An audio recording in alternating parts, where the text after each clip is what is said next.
Ya, Assalamualaikum warahmatullahi wabarakatuh. Pada kesempatan kali ini kami dari Praktikum Statistik Teknik Industri Universitas Brawijaya kelompok 21 akan mempresentasikan hasil kerja kami di modul keempat dengan judul pengujian hipotesis.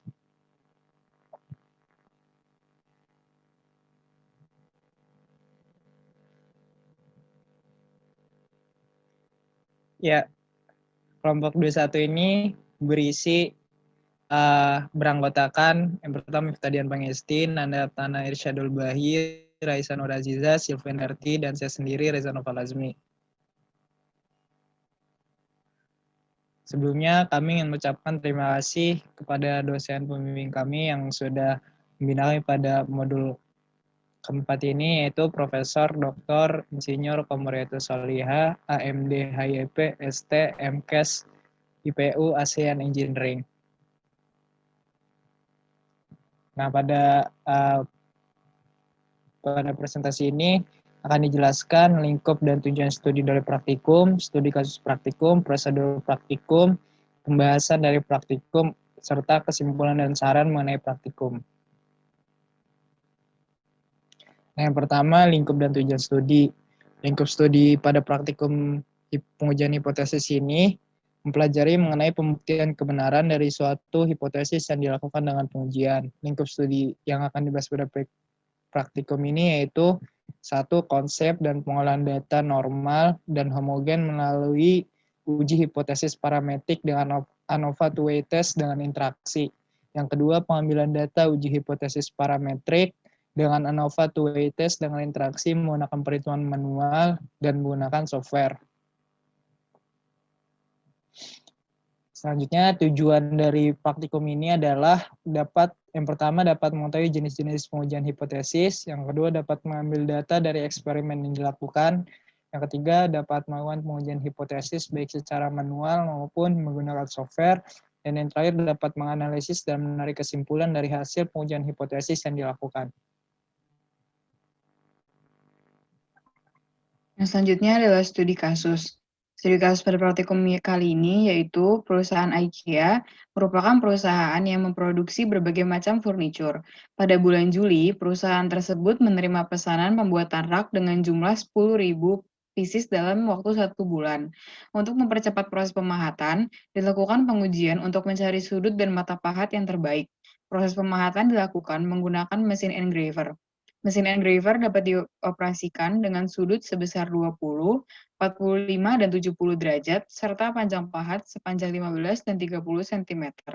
Dengan memisalkan waktu pemahatan sebagai waktu tempuh kartu tanda mahasiswa untuk mengayun bolak-balik sebanyak 5 kali pada saat pengambilan data, ujilah apakah terdapat perbedaan rata-rata waktu yang dibutuhkan untuk memahat dan memisalkan faktor panjang pahat sebagai panjang tali dan faktor besar sudut pahat sebagai besar sudut simpangan. Apakah terdapat pengaruh interaksi antara panjang benang dan sudut penumpu terhadap rata-rata waktu tempuh?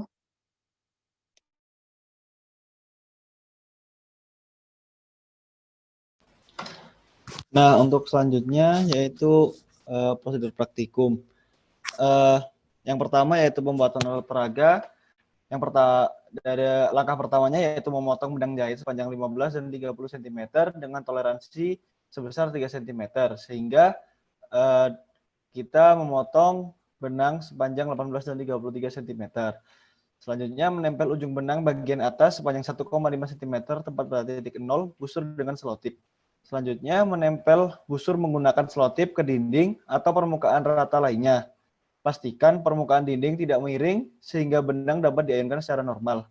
Dan yang terakhir, menempel ujung bagian bawah benang sepanjang 1,5 cm pada titik tengah KTM. Pastikan KTM tergantung dengan seimbang setelah ditempelkan dengan benang. Next. Nah, untuk langkah yang kedua, yaitu menetapkan faktor yang dikendalikan. Dengan eksperimen seperti yang ditunjukkan pada gambar 1, meliputi faktor 1 panjang benang dan faktor 2 besar sudut simpangan. Selanjutnya, menentukan level perlakuan masing-masing faktor. Yang C, menentukan waktu tempuh KTM sebagai variabel respon. Dan yang D, setiap kombinasi level perlakuan dilakukan perulangan sebanyak 8 kali.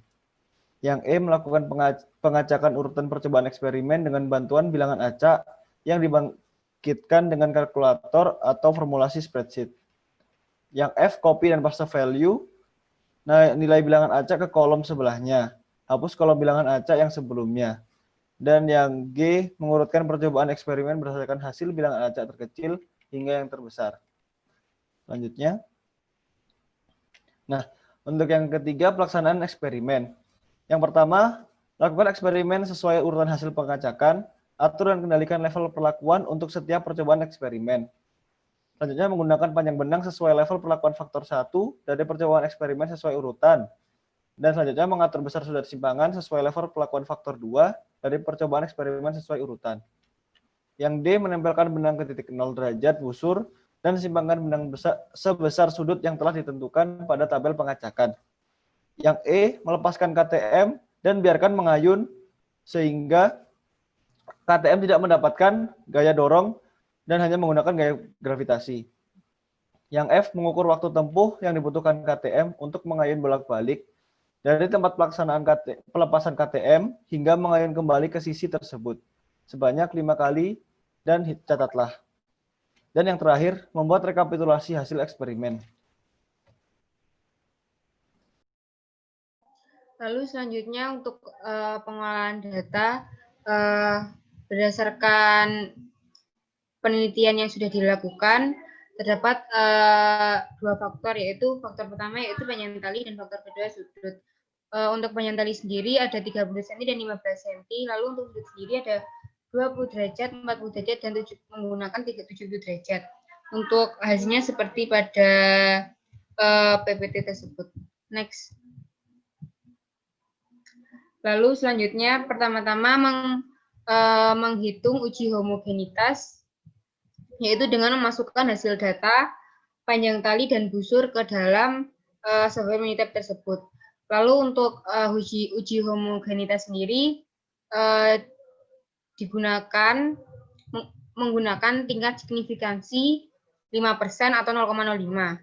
Lalu hasil dari uji homogenitas tersebut terdapat p-value 0,484 lebih dari alfa 0,05, sehingga dapat disimpulkan bahwa H0 diterima yang berarti varian populasi homogen.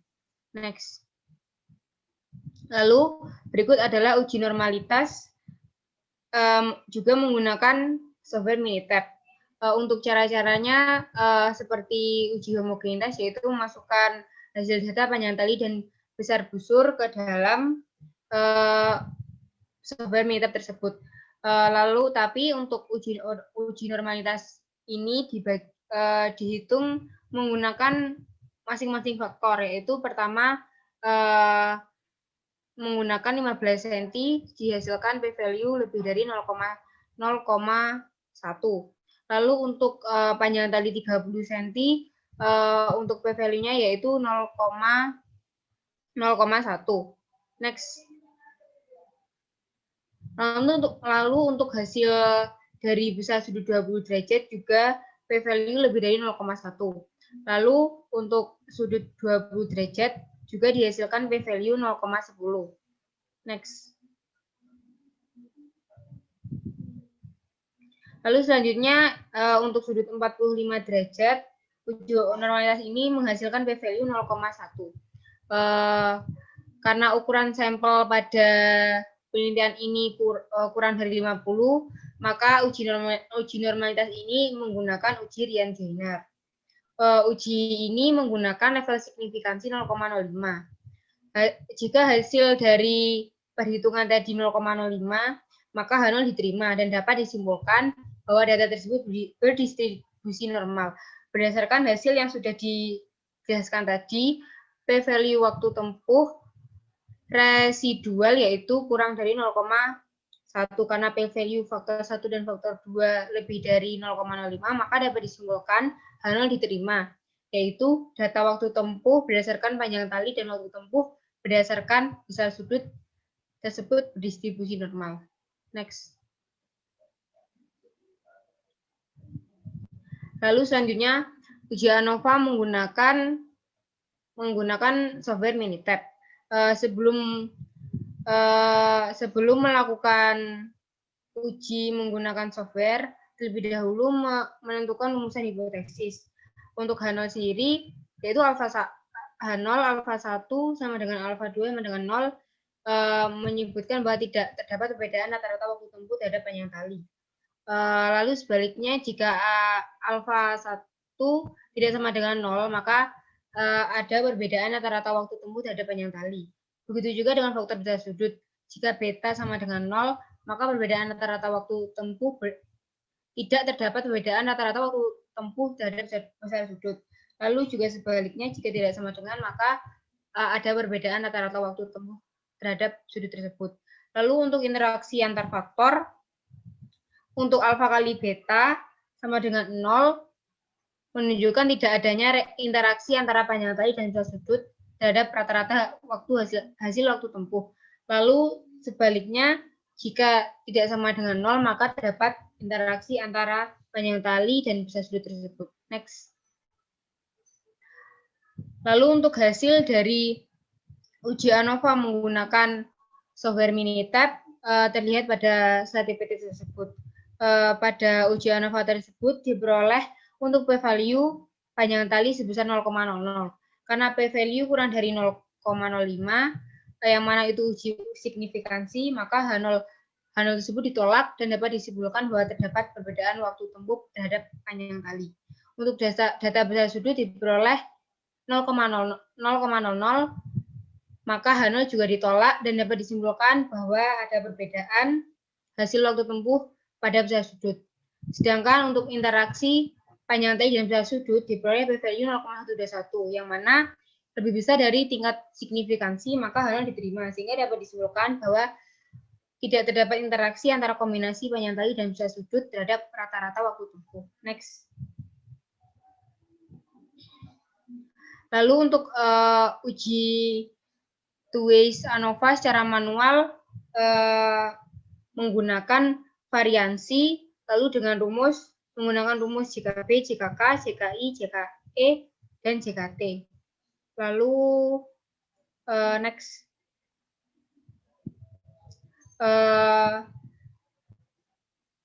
Dari uji manual tersebut, tingkat signifikansi menggunakan 0,05. Lalu untuk kesimpulannya, F1 yaitu 8497,98959, yaitu lebih dari tingkat signifikansi berjumlah 4,07. Maka H0 ditolak. Maka ada perbedaan rata-rata waktu tempuh terhadap panjang tali. Lalu untuk F2 sendiri lebih dari tingkat signifikansi yaitu 3,22, maka H0 ditolak. Juga terdapat perbedaan rata-rata waktu tempuh terhadap besar sudut. Lalu untuk F 2,3341 dihitung dengan cara manual tersebut juga kurang dari uji signifikansi yaitu 3,22. Maka H0 diterima. Dapat disimpulkan tidak adanya interaksi antara panjang tali dan besar sudut terhadap rata-rata hasil waktu tempuh. Baik, selanjutnya yaitu mengenai kesimpulan dan saran. Untuk kesimpulan dari praktikum kali ini yaitu yang pertama, pengujian hipotesis adalah pengujian terhadap suatu pernyataan dengan menggunakan metode statistik, sehingga hasil pengujian tersebut dapat dinyatakan signifikan secara statistik. Jenis pengujian hipotesis berdasarkan parameternya terbagi menjadi 3, yaitu hipotesis tentang rata-rata, hipotesis tentang proporsi, dan hipotesis tentang varians. Pada praktikum kali ini, pengolahan data dilakukan dengan uji ANOVA atau Analysis of Variance, yang merupakan hipotesis tentang varians, yaitu hipotesis tentang varians populasi yang didasarkan atas informasi dari sampelnya, yang terdiri dari hipotesis satu varians dan hipotesis kesamaan dua varians. Uji ANOVA terbagi menjadi 2 macam, yaitu one way dan two way. Nah, pada praktikum kali ini kami menggunakan metode two-way ANOVA yang memiliki 2 faktor atau 2 variabel independen dengan adanya interaksi. Kesimpulan yang selanjutnya yaitu terdapat perbedaan rata-rata waktu tempuh terhadap panjang pahat yang berbeda. Untuk data faktor 2, yaitu studi simpangan pada perhitungan manual dan perhitungan software Minitab didapatkan H0 ditolak, sehingga disimpulkan terdapat perbedaan rata-rata waktu tempuh pada besar sudut pahat yang berbeda. Sedangkan untuk perhitungan manual dan perhitungan software Minitab terhadap interaksi panjang tali dan besar sudut didapatkan H0 diterima, sehingga bisa disimpulkan bahwa tidak ada interaksi antara waktu tempuh terhadap panjang pahat dan besar sudut pahat terhadap rata-rata waktu tempuh. Maka dapat disimpulkan bahwa tidak terdapat perbedaan hasil antara perhitungan manual dan perhitungan software Minitab dalam menganalisis perbedaan rata-rata waktu tempuh KTM yang mengayun bolak-balik sebanyak 5 kali terhadap panjang tali, besar sudut, dan interaksi antara panjang tali dan besar sudut terhadap rata-rata waktu tempuh. Kemudian, setelah dilakukan penyusunan metode pengujian hipotesis, terdapat beberapa hal yang diperhatikan, yaitu saran yang dapat diberikan untuk praktikum ini, yaitu yang pertama adanya pembekalan cara penggunaan software seperti mengadakan webinar, dan yang kedua yaitu adanya materi di dalam modul agar memudahkan praktikan dalam memahami materi yang akan digunakan pada praktikum. Terima kasih, sekian presentasi dari kami mengenai praktikum modul keempat. Mohon maaf apabila ada kesalahan. Terima kasih. Wassalamualaikum warahmatullahi wabarakatuh. Waalaikumsalam. Akhirnya. Enggak,